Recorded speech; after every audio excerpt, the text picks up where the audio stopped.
Luiz Carlos Leão Duarte Júnior, baixista, cantor e compositor, conhecido entre muitos trabalhos por sua participação em uma das bandas de rock mais influentes do Brasil, Charlie Brown Jr. Mas é provável que você não o conheça por esse nome. Foi através do apelido Champignon que o país soube quem ele era.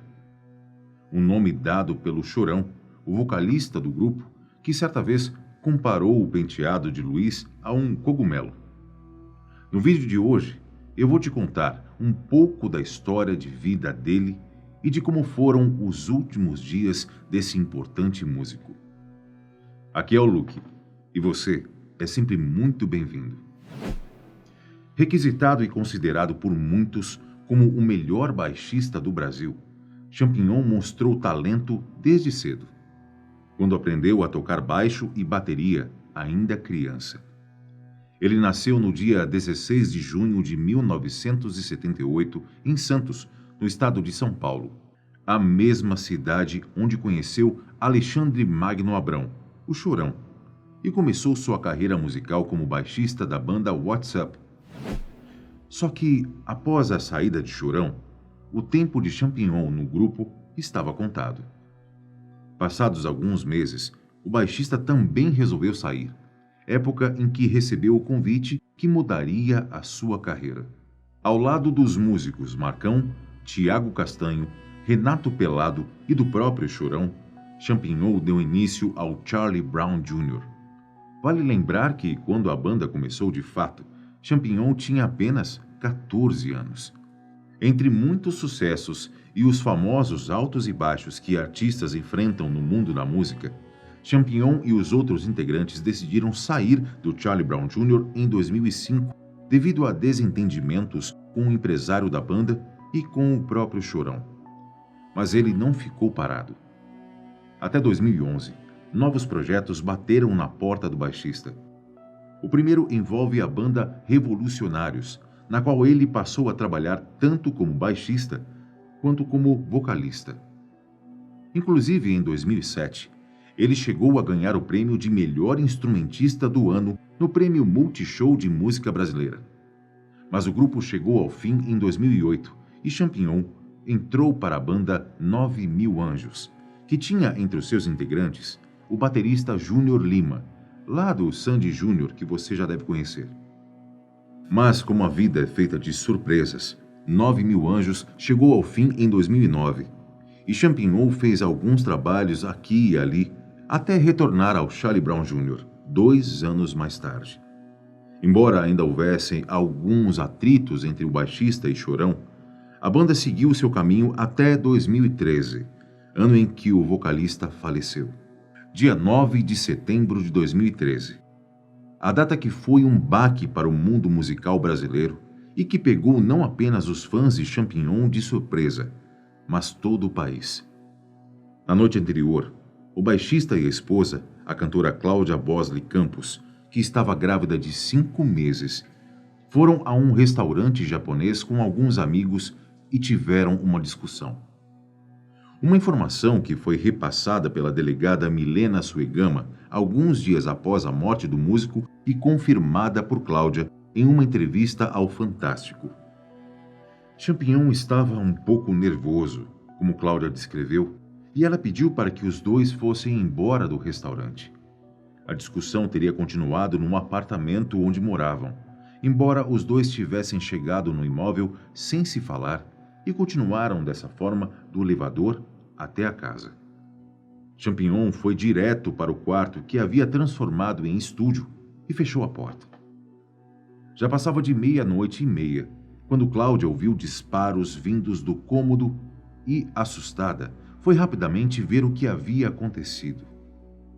Ao entrar no quarto, ela encontrou Champignon caído no chão, com um ferimento de bala no lado direito da cabeça e uma pistola 380 na mão. A perícia examinou o local e encontrou evidências de 2 disparos naquela noite.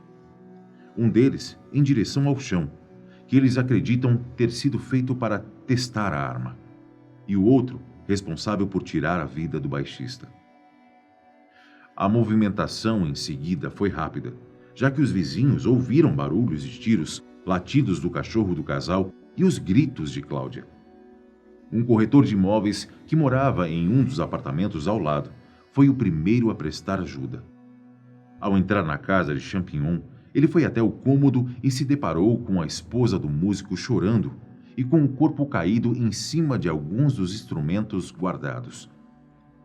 A polícia foi chamada e, horas depois, Cláudia foi levada ainda em estado de choque para o hospital, onde ficou por cerca de 4 horas. Assim como aconteceu com o Chorão, que havia partido 6 meses antes do amigo baixista, a morte de Champignon trouxe à tona algumas informações que não eram de conhecimento geral e que mostram como a internet pode ser prejudicial em tempos complicados.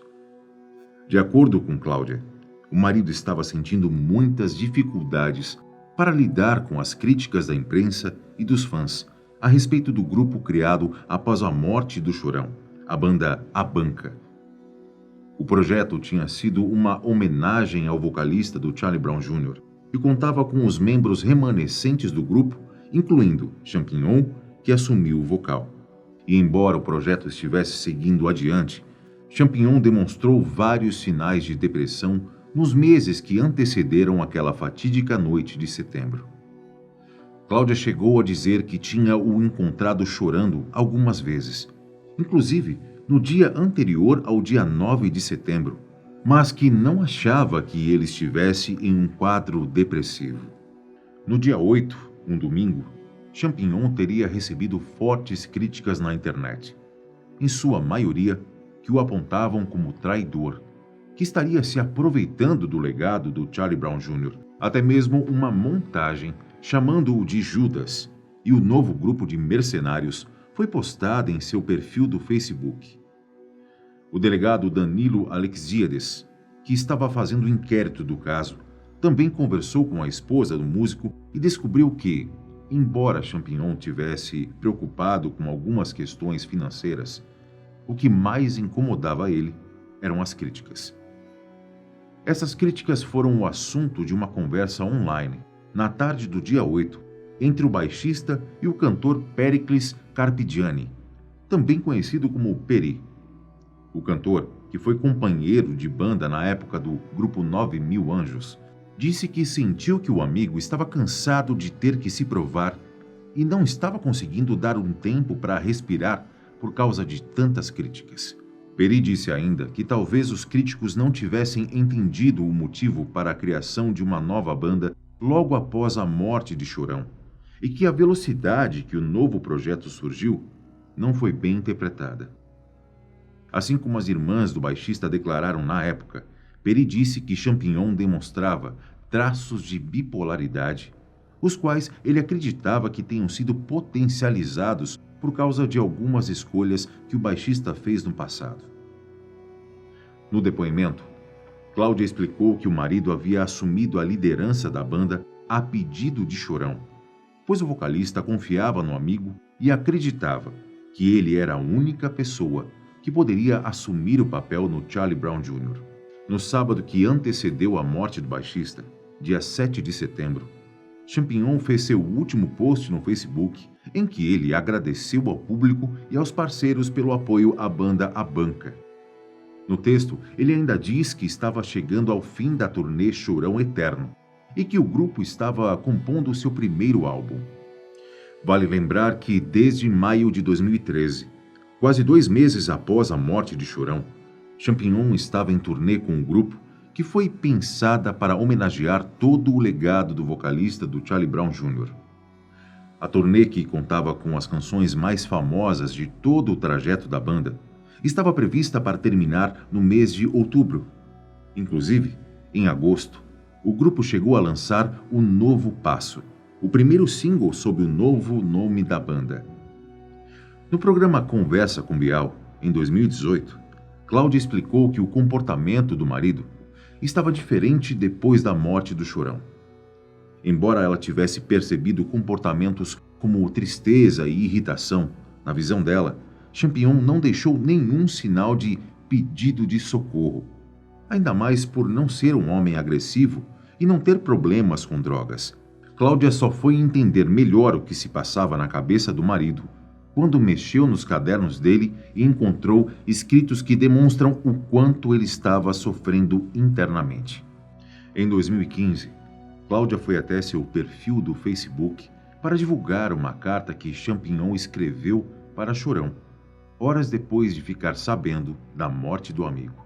O teor da carta vai de encontro com a entrevista de Cláudia um ano antes para a revista Marie Claire, em que ela fala que, por mais que Chorão e Champignon tivessem voltado a trabalhar juntos em 2011, os dois não tinham se perdoado por completo e ainda trocavam farpas. Em uma época em que cancelar uma pessoa na internet parece fácil e não traz consequências, histórias como essa são importantes para nos lembrar que a pessoa do outro lado é um ser humano, cheia de sentimentos e sonhos. Champignon foi sepultado em Santos, no mesmo cemitério onde Chorão foi enterrado. Mesmo que já tenham se passado muitos anos desde a morte do baixista, nós deixamos os nossos sentimentos à família e aos fãs. Um forte abraço. Tchau.